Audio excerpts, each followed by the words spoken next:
이번 시간에는 여러분들이 직접 개발할 화면과 개발 도구에 대해서 어떤 것들이 있는지 알아보려고 하는데요. 우선 이 빌더라는 것, 이것은 프로그램의 입출력 화면과 기능을 아주 구체적이고 섬세하게 디자인해서 사용할 수 있습니다. 또한 GUI 저작 도구로 제공을 하고 있기 때문에 여러분들은 어려운 코딩을 배우지 않아도 간단한 작동 방식만 지정을 해주고 나면 원하는 화면을 구현을 할 수 있습니다. 그렇게 되면 이 도구가 인공지능 저작 엔진에 의해서 프로그램 작성에서부터 데이터베이스 설계, 생성, 프로그램의 그 완성되기까지 자동 처리되는 아주 혁신적인 기술들을 보실 수가 있습니다. 그러면 각 메뉴 구성과 개발 도구 아톰분에 대해서 살펴봐야 되겠죠? 화면을 보면서 알아보도록 하겠습니다. 오늘 이 시간에는 여러분들이 직접 개발을 하기 전에 어떤 도구들을 활용해서 어디에 개발을 하게 되는지에 대해서 한번 알아보도록 하겠습니다. 자, 가장 먼저 개발을 할 때 일단은 화면을 먼저 열어줘야 돼요. 그래서 이 메뉴에 보면 파일이라고 되어 있습니다. 빈 페이지를 먼저 선택을 해서 새로 만들기로 선택을 하도록 하겠습니다. 확인을 눌러주게 되면 하얀색 창이 이렇게 뜨게 되죠. 실제 여러분들이 개발을 하게 될 그 화면이다라고 생각하시면 될 것 같습니다. 자, 그러면 어떤 걸로 개발을 하고 어떤 걸로 편집을 하는지 알아봐야 되겠죠. 자, 일단 처음부터 알아볼게요. 이 사람 표시가 보여지고 있습니다. 사람 표시 같은 경우에는 여러분들이 직접 개발을 하게 되면서 데이터도 넣어볼 수 있고 다시 또 개발을 할 수 있는 그런 모드로 이제 전환을 하기 위한 그런 실행 모드 전환이라는 거고, 그 다음에 두 번째 보면 여기 서버 접속이라고 마우스를 갖다 대면 글자가 나타나고 있습니다. 자, 이거 같은 경우에는 실제 여러분들이 이제 접속을 하게 될 서버, 여러분들은 각각 가지고 계신 그 컴퓨터가 개인 서버가 되겠죠. 그래서 그렇게 설정을 하실 수가 있겠고, 그 다음에는 여기 화살표 모양이 있습니다. 이거 클릭을 하게 되면 해당 객체를 선택을 할 수 있게 나타나게 되는 거고, 이 잠금 기능, 그림만 봐도 뭔지 알 것 같습니다. 이 잠금 기능을 사용을 하셔서 그 화면을 잠가준다던가 그럴 때 사용을 하실 수가 있습니다. 그 다음 저장된 파일이 있다라고 한다면 모델 열기를 사용을 하셔서 그 파일을 불러오고 하실 수가 있겠고, 그 다음 만들어진 그 화면을 가지고 여러분들 꼭 저장을 하셔야 됩니다. 꼭 모델 저장을 하셔서 그 이름, 우리가 마치 뭐 엑셀이나 워드나 파워포인트를 저장하듯이 파일 저장하는 것과 마찬가지가 있고, 그 다음에 에뮬레이터 기능이 있습니다.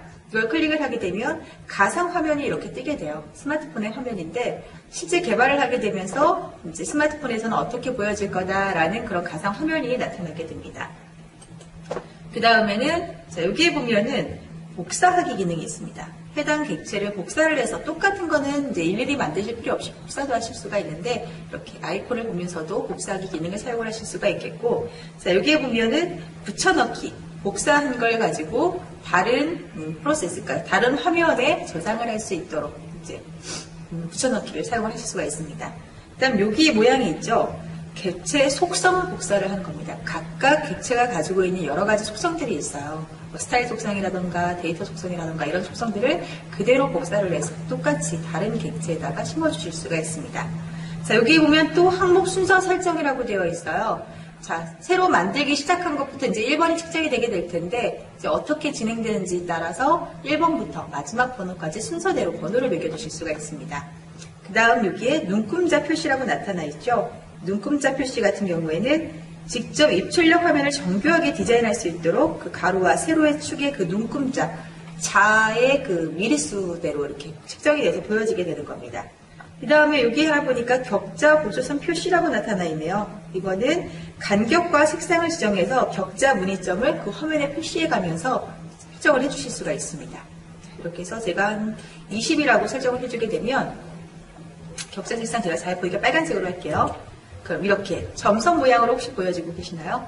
자, 이런 식으로 격자 무늬를 넣어서 직접 개발을 하실 수도 있습니다. 그 다음에 또 한 가지는 뭐 글자를 뭐 색상을 굳게 한다던가 색상을 넣는다던가 하는 것들은 여러분들이 너무나도 잘 알고 있는 속성들이기 때문에 한 번씩 직접 개발을 하면서 넣어보시기 바랍니다.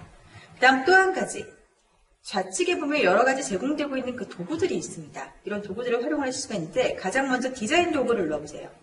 그러면 실제 개발을 하면서 여러분들이 화면을 꾸민다던가 디자인을 넣는다던가 할 때 사용을 하실 수 있도록 직선이나 뭐 모양들까지도 나타나 있습니다. 그 다음에 한 화면에 여러 가지의 그 화면을 구성을 하고 싶다 할 때가 있습니다. 그럴 때 탭뷰라는 걸 사용을 하실 수도 있겠고요. 자세한 각각의 아톰 설명은 제가 다음 영상에서 소개해 드리도록 하겠습니다. 그 그 다음에 데이터 입력 도구라고 되어 있습니다. 자, 이거는 디자인을 하는 도구가 아니라 화면을 모두 이 디자인 도구를 구성을 하셨다라고 한다면 각각 데이터가 들어가야 될 그런 공간들을 지정을 해주는 게 바로 이 데이터 입력 도구의 아톰인데요.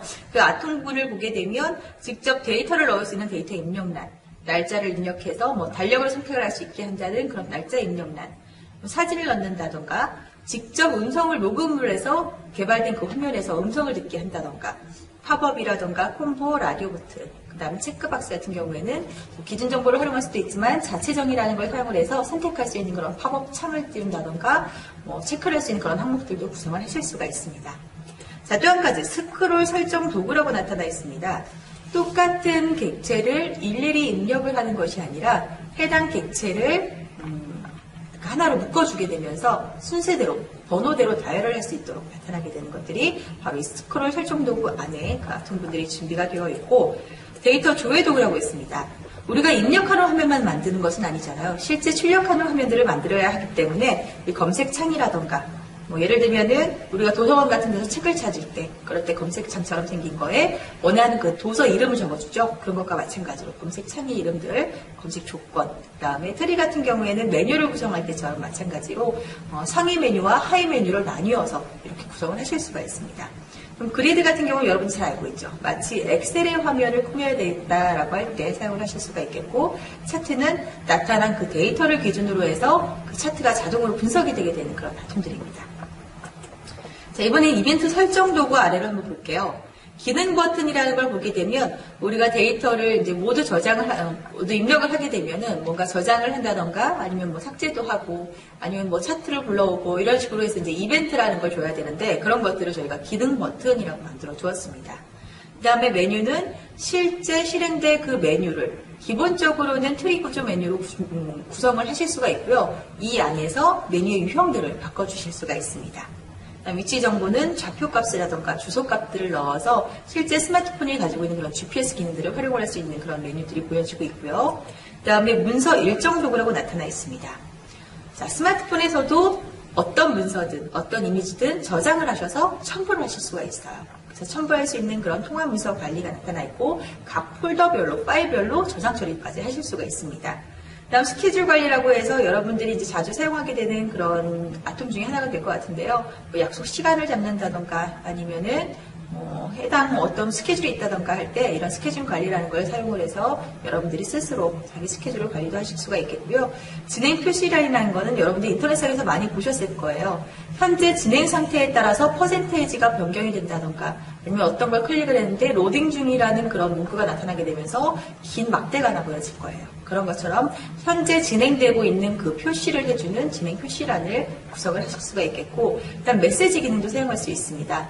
물론 비즈니스 앱이지만 학생들이 사용을 하게 된다면 해당 친구한테 메시지를 보낸다던가 그렇게 사용도 하실 수가 있겠고, 메시지란 기능은 문자 메시지뿐만이 아니라 이메일 기능들까지 모두 사용을 하실 수가 있습니다. 자, 이렇게 해서 지금 보신 이 메뉴들과 아이폰 편집 도구들, 그 다음에 여기 디자인 도구에서부터 문서 일정 도구의 아톰군들까지 사용을 해서 여러분들이 직접 예쁜 화면, 또 자신만이 맞는 그런 프로그램을 개발을 하실 수가 있습니다.